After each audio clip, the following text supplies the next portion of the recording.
Hello friends, कैसे हो आप सब। आप सभी का बहुत बहुत स्वागत है हमारे इस स्पेशल सीरीज में, जिसमें हम एमलिब कोर्स की बात करेंगे और खास करके बीएचयू एमलिब जो टारगेट कर रहे हैं। क्योंकि देखो, बीएचयू एमलिब और डीयू एमलिब का पेपर कोड अलग है। आप एक ही पेपर कोड से दोनों में एडमिशन नहीं ले सकते हो, पहले ही मैं क्लियर कर दे रहा हूं। इसलिए इस वीडियो में सिर्फ बीएचयू एमलिब के बारे में बात करेंगे और उसके बाद हम लोग अगले वीडियो में डीयू एमलिब या जो टॉप की यूनिवर्सिटीज हैं, मैं आपको लिस्ट दिखा देता हूं।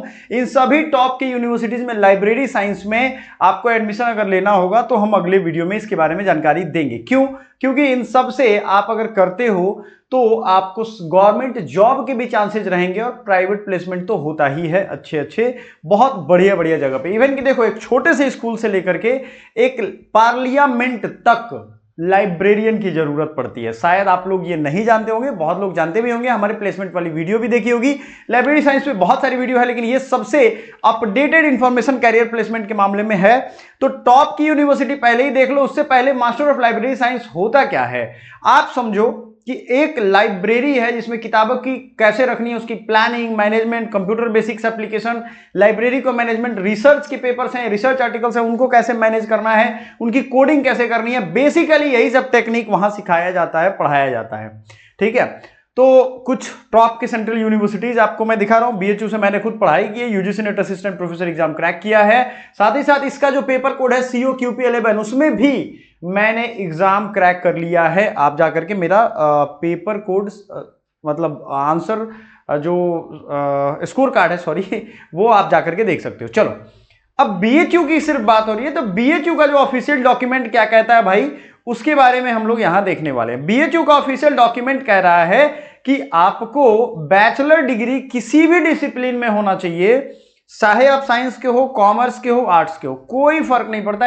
BA, BSc या BCom, आपको मिनिमम 50% मार्क्स होने चाहिए। ये ध्यान रखिए, यहां कोई कैटेगरी की बात नहीं की, आप सभी कैटेगरी के लिए 50% मार्क्स होना ही चाहिए, ये समझ लो आप। ठीक है, ड्यूरेशन जो है वो 2 साल का कोर्स होगा। क्या फी है, क्या स्ट्रक्चर है, ये भी देखो। ये प्रोफेशनल प्रोग्राम है। प्रोफेशनल मतलब आपको प्रोफेशनली सीख करके प्रोफेशन में जाना है, यानी जॉब करना पड़ेगा या करोगे, दोनों चीजें हैं। जो भी बच्चा इस फील्ड में आता है, जैसे मेरे कुछ मित्र थे जो इस फील्ड में थे, तो उनकी फिर लाइब्रेरियन की वैकेंसी आती है, वो गवर्नमेंट प्लेसमेंट में चले जाते हैं, या वो एजेंसी के थ्रू भी कहीं जाएंगे तो अच्छा खासा सैलरी रहेगा, ये ध्यान रखना है। तो प्रोफेशनल प्रोग्राम है भाई। अब इसकी एग्जाम CUET PG के तहत होती है, जिसका फॉर्म आज जब मैं ये वीडियो रिकॉर्ड कर रहा हूं आ चुका है। आपको फॉर्म भर देना और पेपर कोड उसमें सेलेक्ट करना है COQP11। आप में से बहुत सारे बच्चे होंगे जो ये चीज जान ही नहीं रहे होंगे कि बीएचयू के लिए पेपर कोड, मैं फिर से बता दूं, बीएचयू के लिए पेपर कोड है COQP11। Do not get confuse with 13। बहुत सारे बच्चे क्या करते हैं, 13 के चक्कर में पड़ जाते। नहीं, बीएचयू का 11 है। बाकी का क्या है, जैसे डीयू का 13 है तो डीयू वाला अलग होगा, और 13 की क्लास भी आपको कहीं नहीं मिलेगी। अगर आपने बिलीव किया होगा तो आपको जानकारी होगा, उसी बेस पे आप एंट्रेंस निकाल लोगे। COQP11 का सिलेबस क्या, पहली चीज पेपर कोड क्लियर है ना। बीएचयू एमलिब के बारे में बता रहा हूं, कितने स्टूडेंट्स पढ़ते हैं यहाँ पे, इनका पूरा अगर व्यवहार आप देखोगे तो अनरिजर्व में BHU C1 C2 क्या होता है, नॉन BHU और BHU कैंडिडेट के लिए होता है, मतलब बाहर के लोगों ने फॉर्म भरा उनके लिए। तो इसमें अनरिजर्व 5, 2, 7, 8, 9, 3, 12 और लगभग फिर से नॉन BHU में 12, 14, 26, 5, 31, 3, 34, 34, 3, 37, 10, 47, 2, 49 और 7, 56, यानी टोटल जो हमने अभी तक काउंट किया 56 स्टूडेंट का हो रहा है।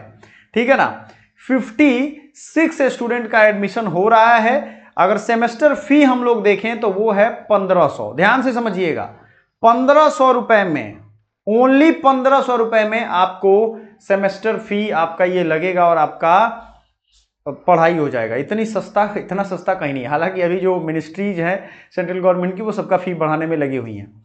अगर आपने पेड कोर्स पे लिया, जैसे 15% सीट रिजर्व होती है पेड कोर्स स्टूडेंट को, जैसे कुछ नंबर आपके कम है लेकिन आपको पेड कोर्स पे ऑफर दिया जाएगा तो आपसे 10,000 रुपया ज्यादा लिया जाएगा। तो वही 10,000 प्लस 1,500, यानी 11,500 पेड कोर्स वाले को। पेड कोर्स में याद रखिएगा किसकी कैटेगरी में कितना होगा, यहां लिखा हुआ है। तो अगर आप इसका स्क्रीनशॉट लेना चाहते हो बीएचयू का तो ले लो, बार बार कंफ्यूज मत करना, मैसेज करके परेशान नहीं होना। आप खुद परेशान होते हैं, मैंने तो क्लियर बता दिया है। तो मुझे जेन्युइन क्वेश्चन लगता है। ग्रुप्स आपने अगर टेलीग्राम व्हाट्सएप ग्रुप नहीं ज्वाइन किया तो ज्वाइन कर लो, ये आपके जेन्युइन क्वेश्चन के आंसर्स हैं। अगला है कि कैरियर ऑप्शन क्या है भाई, क्या क्या बनेंगे हम अगर हम निकाल लेते हैं ये एंट्रेंस और ये पढ़ाई भी 2 साल करते हैं, उसके बाद हमारा क्या क्या रहेगा। तो देखो, कॉलेज या यूनिवर्सिटी या स्कूल में आप लाइब्रेरियन बन सकते हो, बहुत अच्छी सैलरी रहेगी। अगर प्राइवेट कॉलेज रहेगा तो प्राइवेट चीजें हैं, लेकिन अगर यूनिवर्सिटी या स्कूल गवर्नमेंट है तो आपको इसकी सैलरी मिलेगी, उसके अलग से जो वेतन के साथ भत्ते मिलते हैं वो मिलेगा। Assistant librarian, library information officer, digital librarian, documentation officer, knowledge manager, research assistant, बहुत सारी चीजें। इस फील्ड के रिसर्च असिस्टेंट आप बन सकते हो। प्लेसमेंट सेक्टर्स कौन कौन से हैं, बहुत सारी यूनिवर्सिटी एंड कॉलेजेस में प्लेसमेंट के ऑप्शंस आएंगे। गवर्नमेंट के डिपार्टमेंट्स में आपको मालूम होगा, गवर्नमेंट की जितनी भी डिपार्टमेंट्स हैं उनका अपना एक लाइब्रेरी होता है। आप पुलिस डिपार्टमेंट में भी जाओ, उनकी अपनी एक लाइब्रेरी है, ठीक है ना। पुलिस की एकेडमी जो होती है ना, वो लाइब्रेरी, वहां भी आपको जरूरत पड़ेगा।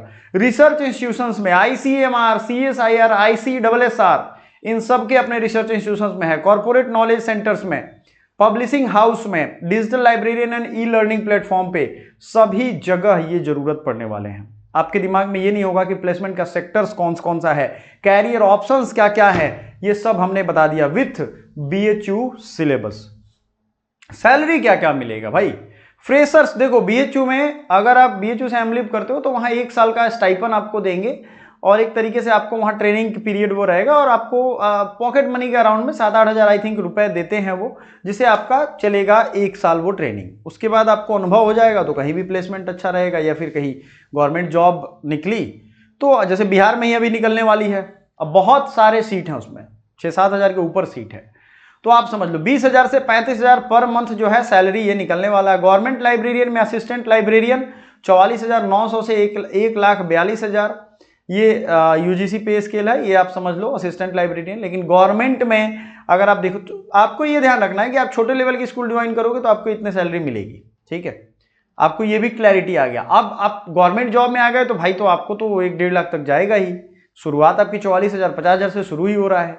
एक्सपीरियंस या डिजिटल लाइब्रेरियन की सैलरी अलग अलग फील्ड में बहुत ज्यादा है, ठीक है। डिजिटल लाइब्रेरियन आप ये समझ लो कि जैसे लाइब्रेरी होता है तो आज तो इंटरनेट है, सारा चीज इंटरनेट पे स्टोर हो रहा है, आपका किताब भी, हमारी जरूरत की चीज भी, हर चीज इंटरनेट पे स्टोर हो रहा है। तो इस हिसाब से आपका जो ये है ना, ये वहां पे रहने वाला है, ठीक है, समझ के रखिएगा। आगे बढ़ते हैं, स्कोप आफ्टर एमलिब, क्या क्या कर सकते हो। ये तो है कि आपकी कैरियर अपॉर्चुनिटी क्या है, आप PhD भी कर सकते हो, पढ़ा भी सकते हो, और डिजिटल लाइब्रेरियन ऑनलाइन एजुकेशन में काफी इसके यूज है। एक चीज जो बच्चों को बड़ा परेशान करेगा कि सर कितना कट ऑफ इसका जाता है, कट ऑफ की video my dear student CUET PG point पे और बाकी हमारे जो मेन चैनल है और PG वाला चैनल है उस पर पड़ा हुआ है। अगर आपको एकदम BHU की मैं बात कर रहा हूं, BHU एमलिब, चूंकि एमलिब का भी एंट्रेंस मैंने निकाला हुआ था जब मैंने सोशल वर्क में एडमिशन लिया था, 3 सब्जेक्ट और दिए थे, तो एमलिब अगर आपको निकालना ही है, उस समय CUET नहीं था, BHU ही था, तो एमलिब में आपको मोटा मोटी मान के चलो 200 से ज्यादा नंबर होंगे तो आप अपना एडमिशन सिक्योर कर पाओगे, कम से कम 200 टारगेट लेकर के चलो। कट ऑफ हमने रियल वाला दिया हुआ है 2-3 साल का, आप आराम से जाकर के देख लो। कट ऑफ का एनालिसिस चाहिए 2-3 साल का तो आप हमसे जरूर संपर्क करिए। अब मैं आपको दिखाने वाला हूं जो ये पेपर कोड था ना, उसका रियल सिलेबस है क्या, COQP11, इसका एग्जाम पैटर्न क्या रहने वाला है। तो ये है आपका general paper COQP11। General paper का मतलब है ये और भी सब्जेक्ट का पेपर कोड है, जैसे MPMIR का है, MSW का है, IRDM का है, सब चीजों का है, सोशल एक्सक्लूजन का है। तो यहां पे आप देखोगे जनरल पेपर में अगर हम बात करें तो 75 क्वेश्चंस होंगे। 75 के बाद सब्जेक्ट स्पेसिफिक होगा, ये पहली चीज ध्यान रखिएगा। ऑल क्वेश्चंस जो हैं वो कंपलसरी होंगे, इंग्लिश या हिंदी दोनों में रहेगा। आपको लैंग्वेज में इंग्लिश या हिंदी में से कोई एक लिखना है। अगर इंग्लिश आप चूज करते हो लैंग्वेज में तो आपके पास इतने सारे सिलेबस है, इंग्लिश ग्रामर है, इंग्लिश यूजेज एरर्स है, jumble para, sentence correction, SSC का पूरा सिलेबस है, reading comprehension, paragraph, one word substitution, syno anto, idiom phrase complete है। और हमारी इंग्लिश की प्लेलिस्ट फॉलो करोगे आपको मजा आ जाएगा। हिंदी में भी आपको हिंदी ग्रामर की सारी चीजें पढ़नी है, लाइक हिंदी व्याकरण, अशुद्ध प्रयोग, परिच्छेद का उचित क्रम, वाक्य शुद्धि, वाक्य परिष्कार, पाठबोधन, अनेक शब्दों के लिए एक शब्द, मुहावरे, कहावतें, समानार्थी, विलोम शब्द, ध्यान रखिएगा। अगर मान लो आपने हिंदी इंग्लिश में से चुन लिया कि हमको ये चाहिए, तो आपको जीके जीएस मैथ और रीजनिंग और कंप्यूटर की पूरी नॉलेज होनी चाहिए, तभी इसमें अच्छे नंबर आएंगे। तो जीके में आप टॉपिक्स देख सकते हो, लिटरेचर है, हिस्ट्री है, इंडियन कॉन्स्टिट्यूशन है, पर्सनालिटी है, स्पोर्ट्स है, नेशनल इंटरनेशनल इकोनॉमी है, science, politics, legal awareness, trade awareness, geography, culture सब है। चूंकि ये एलएलबी का भी पेपर कोड है, तो यहां लीगल अवेयरनेस भी इंक्लूड किया गया। मतलब आपको जीके सिर्फ नाम का नहीं, काम का भी पढ़ना पड़ेगा। कंप्यूटर बेसिक्स में कंप्यूटर की सारी चीजें पढ़नी है आपको, फंडामेंटल से लेकर के कंप्यूटर के शॉर्टकट की, abbreviations, Microsoft window, office, MS word, types of computer, storage device, hardware and software, input and output device, internet, computer networks, website, web browser, computer virus, ये सब कुछ इंपॉर्टेंट कंप्यूटर रिलेटेड टर्म्स भी हैं, सब कुछ आपको पढ़ना है। देखो मैथ रीजनिंग में मैं आपको कहूंगा कि जितने भी चैप्टर आपने सुने हैं अभी तक दुनिया में एसएससी के एग्जाम के लिए, वो आपको यहां देने पड़ेंगे। Clock, calendar, average, simplification, problem, age, number train, LCM, HCF, percentage, profit loss, ये सब आपका सिलेबस है। Partnership, compound interest, ratio proportion, simple interest, pipe and cistern, आप अगर लेना चाहते हो इसका सिलेबस का स्क्रीनशॉट तो ले लो। वॉल्यूम, सरफेस एरिया, सारा कुछ है, टाइम डिस्टेंस, हर चीज है। सेट्स एंड यूनियन भी है, बताइए। और लॉजिकल रीजनिंग में ranking, linear arrangement, matrix arrangement, sequencing, statement, cause and effect statement, assumption, number series, blood relationship, coding, decoding, inference, non verbal reasoning, analogy, symbol based problem, direction, distance, analytical reasoning. तो बताओ कितने सारे chapters मैंने रख दिए। तो ये आपका सिलेबस है, पेपर कोड है, कट ऑफ है, कितने स्टूडेंट का एडमिशन होता है, ये सारा कुछ बता दें। इसके अलावा भी अगर कोई डाउट होगा तो पूछ लीजिएगा, मैं कमेंट पिन कर दूंगा। Thank you so much.